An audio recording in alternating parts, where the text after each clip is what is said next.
Thank you for checking out our YouTube channel, and don't forget to subscribe and like. And please visit us at barrykibrick.com, where you'll see all the ways that you can become a patron of our mission and help us continue to build a community of seekers who quest for knowledge, information, and most importantly, wisdom.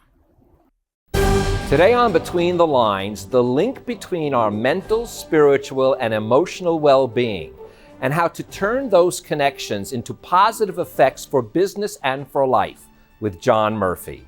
Welcome, I'm Barry Kibrick. John is a critically acclaimed leadership coach and business advisor and founder of Venture Management Consultants.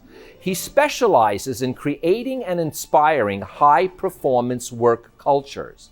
Now with his book, Zentrepreneur, John takes the lessons he instills in business leaders and shows us how to translate them in order to create a culture of innovation within ourselves. I'm a writer today because I was a reader when I was 11 years old, and it was... You do not need to prove your state of happiness to anybody. Most of these speeches were as much as a month in preparation. Characters, the heroes in this book, are seekers of truth in a story that involves a lot of corruption. You don't get a chance to really talk about what's real, and it's the perfect thing. John, welcome to the show. It is a pleasure to have you on Between the Lines. Thank you, Barry. Glad to be here. You know, I can't think of a better way to start a conversation than the physical way you start your day. I begin, your words, every day with gratitude. No quicker way to transcend the ego thought system than with appreciation and thanks. I do. That's a fact. And I then go into a whole 20-minute meditation on it, because when we get to gratitude and we are truly thankful, and there's so many things we can be thankful of that we sometimes forget, we actually get into a frequency, an energy that's very powerful. You know, what's even more powerful is when you continue it and you say, I give thanks for my problems and challenges. Maybe they are gifts, blessings in disguise. I've always felt that if you can turn a curse, quote, into a blessing, you're 25 steps ahead of the game. And when I read the way that you even are grateful for that, and I'm going to have to level with you, as much as I'm aware of it, it is the hardest thing for me to do. Well, I think it's hard for everybody to do. You know, the temptation, of course, is to turn sour, turn negative, turn bitter, or be afraid, you know, and get anxious about it. But in fact, that's exactly what it is. It seems like anxiousness is the first thing that pops up, and I've learned now over years and years to quell it as quickly as possible, but it still is the first thing that pops up. It really boils down eventually to just our belief system, what we really believe, because we have a tendency to manifest that which we believe at the deepest level. And you know, with the law of attraction, we attract into our lives essentially what we're calling for vibrationally. And if we start to doubt ourselves and we start to think, I'm doomed, I'm gonna get myself into trouble, guess what finds us? Trouble. But you know something? It's funny, I have in my notes that the law of attraction, I actually wanted to get into that with you a little bit later, but you brought it up, so we'll get into it right now. And you, in fact, what I liked about it was you made a specific note about it.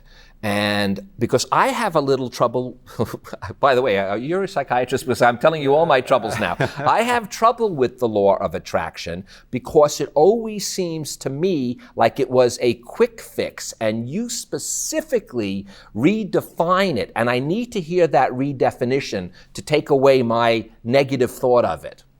Well, you know, a lot of people think of it, and it's been, frankly, it's been kind of butchered in terms of its interpretation. And a lot of people think if all I have to do is want something, and I'm going to get it. That's exactly right. That's how it's played out in my mind. But you noticed that's Sure. not the way it is. Sure. Well, you have to understand the difference between the will, the conscious mind, and the subconscious mind. They're two very, very different things.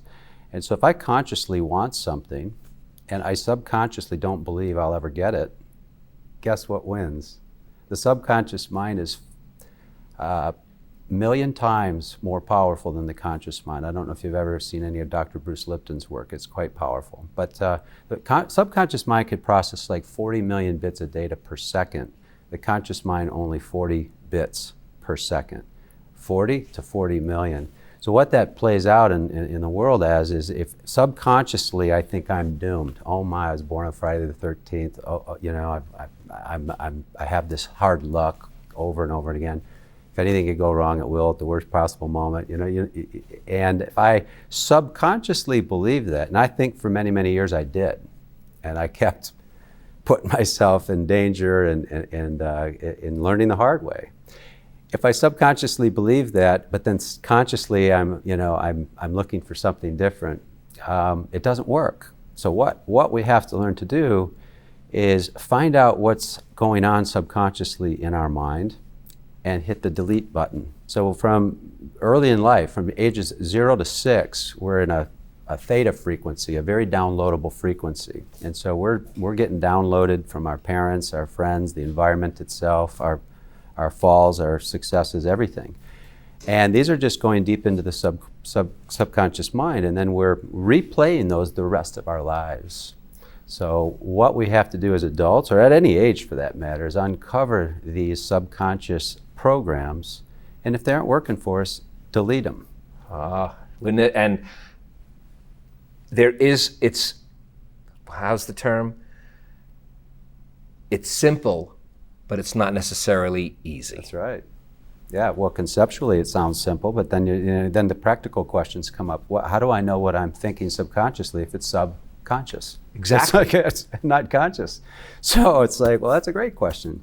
There are some quick techniques you can get there.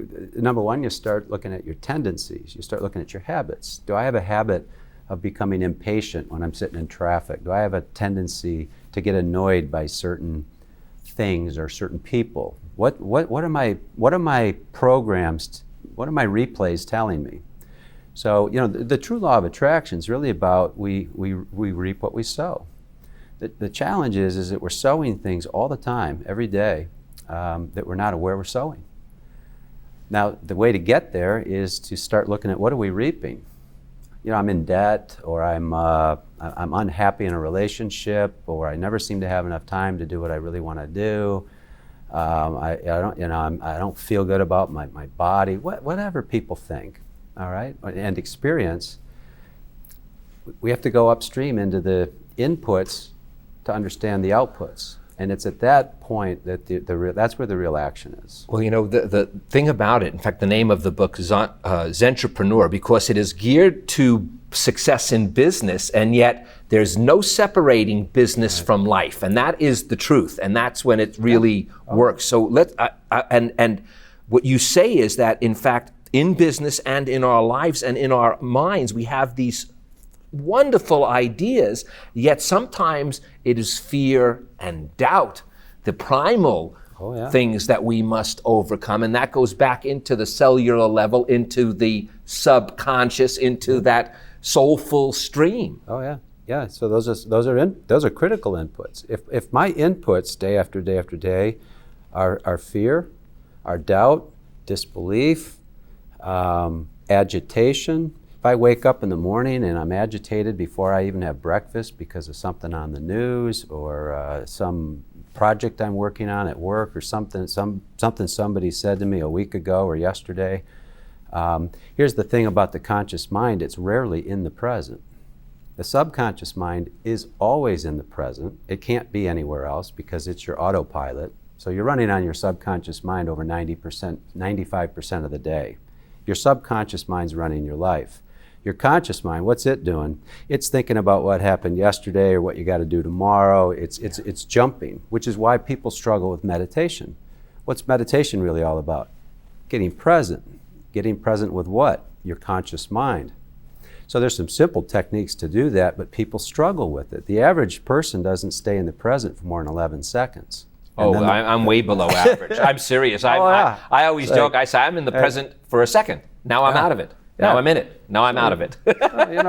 So, people say, oh, you want to meditate? Okay, start focusing on your breathing. So you start focusing on your breathing. The next thing your mind is doing is it's thinking about scuba diving, or it's thinking about snorkeling, or it's thinking about something related to breathing that's not, well, you're not snorkeling right now, are you? I mean, but it's getting back to the present and getting in the zone, so to speak. Now, think about it this way too, Barry. If you're an athlete, you step up to the free throw line. If you're the Lakers or whatever your favorite team is, or you're a golfer about ready to hit the ball, and your mind starts wandering.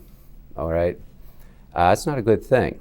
You need to be focused. You need to be in the moment, in the present. And so I learned a lot growing up as an athlete as well. You gotta train your mind to pay attention to now, to really get into that peak zone, okay? And not have confusion and scatter-mindedness, if you will. Multitasking, what a lot of people call multitasking, can actually turn around and bite you.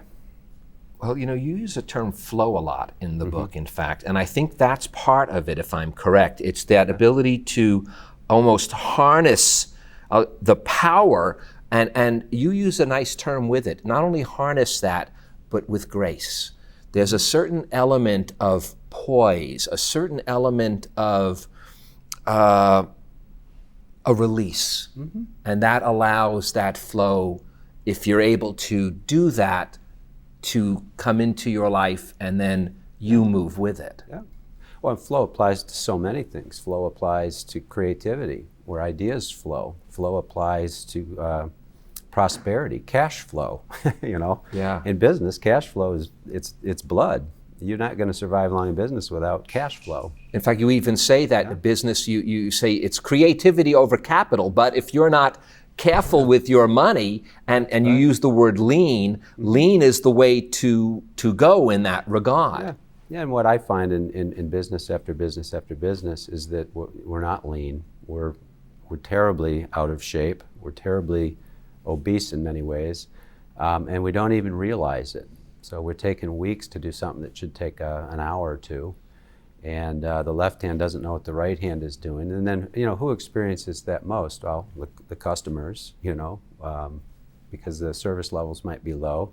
The associates and the people, the employees, they suffer because they know it's not ideal, but there's not much they can do about it because they're up against this system, these policies, these politics in some cases. We see it in government, we see it everywhere. So my job as a business consultant is to go in and teach organizations and leaders how to get things out of the way, starting with themselves. That's why the subtitle of the book is Get Out of the Way and Lead. We get in our own way, and we do it all the time. And yet, as you said, when we get out of our way, that's when the flow comes in. That's when the good ideas percolate. Sure. But even then, there's a risk. Good ideas, they are not without risk. Well, that's right, and that's why we have to balance practicality with creativity and vision, if you will. It's like the left brain and the right brain working together. So the way I designed this book, is with each chapter. Chapter 1 is what if. That's the title of chapter 1. So what if I try this idea? What if I start a show? What if I write a book? What if I start a company? What if I change the way I'm doing certain things, whatever it might be? And the thing about the what if is we start to realize there's endless possibilities around us all the time. There's no shortage of opportunity.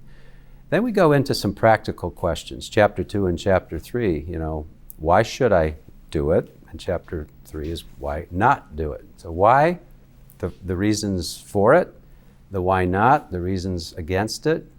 And that keeps us honest, in a sense. It keeps us balanced. If we, and that's the whole Zen part of it. It's balance, it's health, it's well-being, it's poise and grace and flow. If we get out of balance, it's a lot like the human body. If the body gets out of balance, if it gets diseased, we suffer from disease. And so organizations are no different. We get out of balance, and then we just start getting in our own way. Now, you speak of leadership, and you actually say, because you are talking about balance, and that balance is creativity versus intellect. So many different things we must balance. But you do say that the intellect is critically important for the effective leadership, but we must go deeper. And in fact, you say to the level where people get the chills. That expression really hit home with me, because that then tells me that you're reaching those deep inner soulful chakras, whatever you want to call them. I don't know the right words even, but you're getting the chills because the passion is there. That's also, and not in absence of the intellect, but in conjunction with it.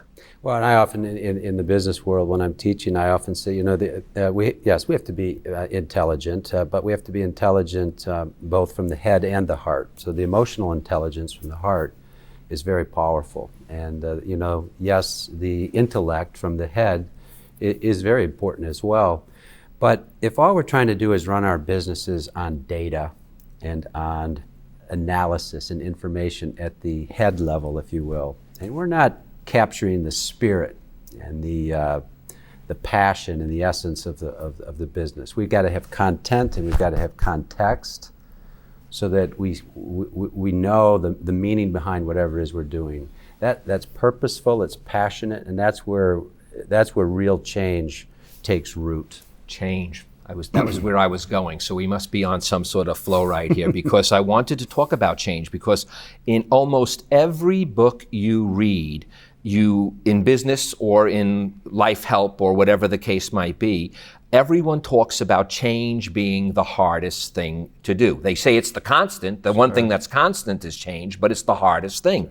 You, though, give us a little light on the end of that little tunnel there, and you say people are actually designed for change, physically, emotionally, socially, and mentally. I have not heard those words said that way. I believe them, but I've never heard them stated. It's usually change is the hardest thing. If we're designed for it, that tells me that maybe it's hard, but it's not the hardest thing, and it's not something we can't overcome.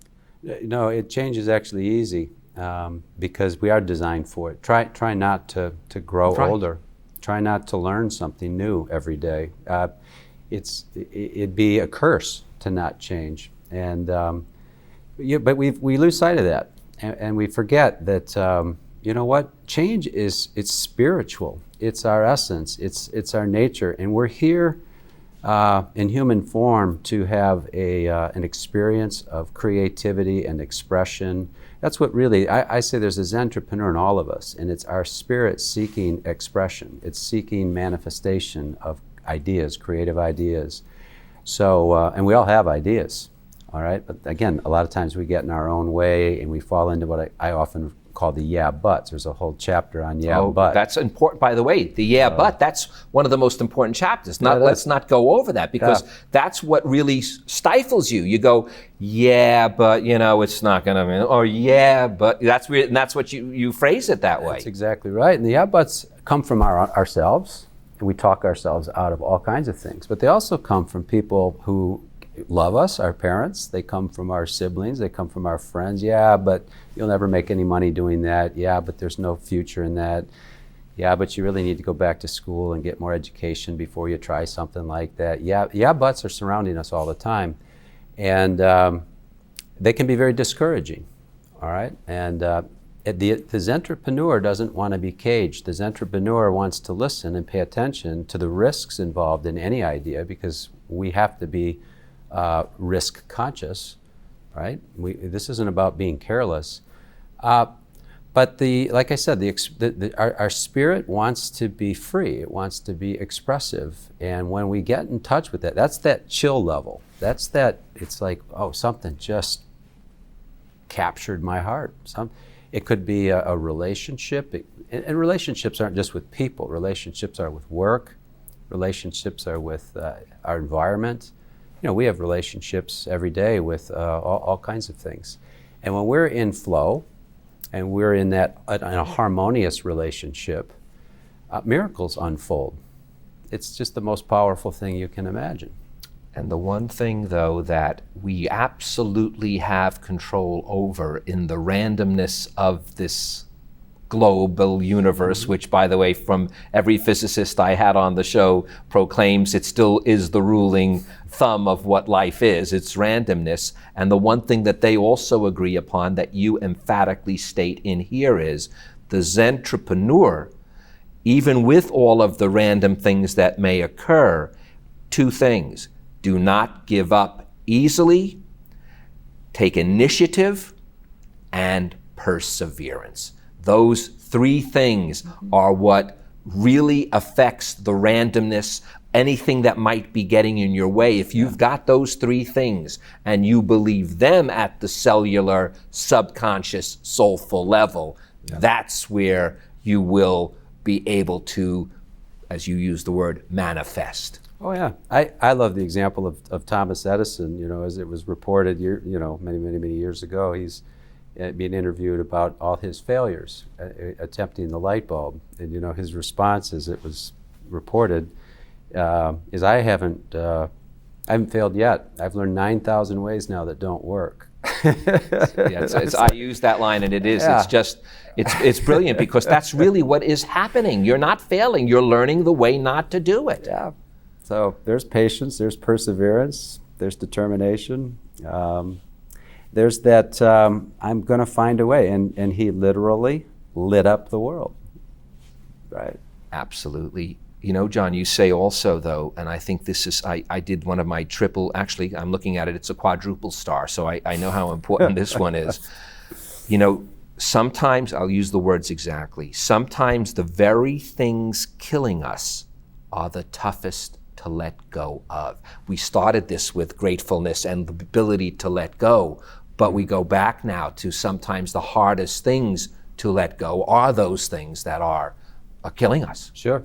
Well, we get attached, you know, and one of the great lessons in Zen is that attachment is one of the deadly sins, if you will, or the kleshas. It's we get attached to all kinds of things, and yet we forget that these things are all temporary. So we get very attached to temporary things. What that does is then we live in fear, consciously and subconsciously, of losing what? That which we've attached to. And we're not even aware that we're going through life disrupting flow, because what flow really requires at the deepest level is faith. Wow. You have to have faith to flow. And this fear comes from an absence of faith. John, whenever we get into something that I feel is very worthwhile and heavy like this, I love to give out websites. Will you respond to people that come through your website? I do. Okay, good. Then I'm going to give it out because it's a long one, but we'll keep it up there for a bit. It's www.venturemanagementconsultants.com. We'll leave it up there for a second because I want people to be able to explore deeper, and I want them while reading the book, but also being able to communicate. And I want to say these words that you wrote. The real art to the game is in accepting the fact, and this goes back to that randomness, that we can't plan and control everything. And here's the part that I think then gives us the answer. Listen to your soul. It is the one thing about you that is not temporary. Yeah, that's right. That's our eternal self. And boy, we sure get in the way sometimes because we forget that. And we even think of ourselves as temporary, our bodies, which of course are temporary. And we forget that there's something deeper than that. You specifically say that our work must be our play. Our passion must be aligned with our purpose. We have a calling, and we know it when we make the connection. We know it when we feel it. Yeah, and we feel it at that level where it's just it's chilling almost, not in a bad cold way kind of thing, but it's and you can't help but feel gratitude when you feel that. It's like I just feel I'm not alone ever. And you know, I travel a lot. I traveled 51 out of 52 weeks last year. So I'm on the move. I'm at home all the time. Wait, go. I don't mean to interrupt you, but that's such a different kind of lifestyle. Go. That is just horrible. I got to tell you, you could be in the Zen, you could meditate all you. If I had to travel 51 out of 52 weeks, my head would be somewhere else. Yeah, but I happen to like it, or I wouldn't do it. Obviously, you know? We go back to it. You know, and my children are all grown and out of the home, and I'm single, so I can do it. And I love what I do. I meet the greatest people like yourself. I go all over the world. It's amazing to me. I live in awe.